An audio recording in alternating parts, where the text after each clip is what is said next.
رسول اللہ صلی اللہ علیہ وآلہ وسلم کے زمانے میں ایک غیر مسلم نے اسلام قبول کیا، تو اس سے پوچھا گیا کہ اسلام کی کس چیز نے تجھے متاثر کیا؟ تو وہ بولا کہ صرف ایک واقعہ میری ہدایت کا سبب بن گیا۔ کہا مجلس رسول صلی اللہ علیہ وآلہ وسلم لگی ہوئی تھی، لوگوں کا ہجوم تھا۔ ایک شخص نے عرض کی، حضور میرے لیے دعا کریں، میرا بچہ کئی دنوں سے مل نہیں رہا۔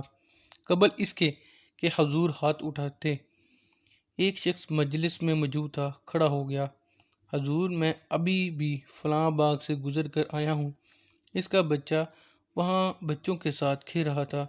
باپ نے جب سنا کہ میرا بچہ فلاں باغ میں ہے تو اس نے دوڑ لگا دی۔ آپ صلی اللہ علیہ وآلہ وسلم نے فرمایا، اس کو روکو، واپس بلاؤ۔ اس نے کہا، حضور آپ جانتے ہیں کہ ایک باپ کے جذبات کیا ہوتے ہیں؟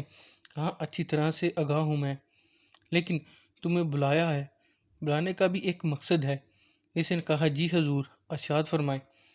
کہا جب بھاگ جاؤ، بچوں کے ساتھ اپنے بچے کو کھیلتا ہوا دیکھ لو تو بیٹا بیٹا کہہ کر آوازیں نہ دینا، ٹھیک ہے؟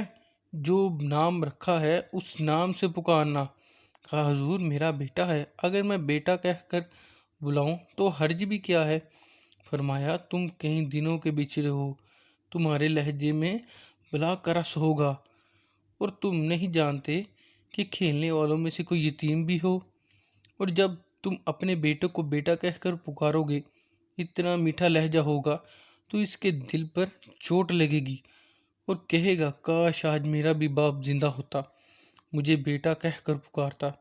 فرمایا یہ شوق گھر جا کے پورا کرنا۔ آپ نے فرمایا کسی بیوہ کے سامنے اپنی بیوی سے پیار نہ کرو، غریب کے سامنے اپنی دولت کی نمائش کرنے سے باز آؤ۔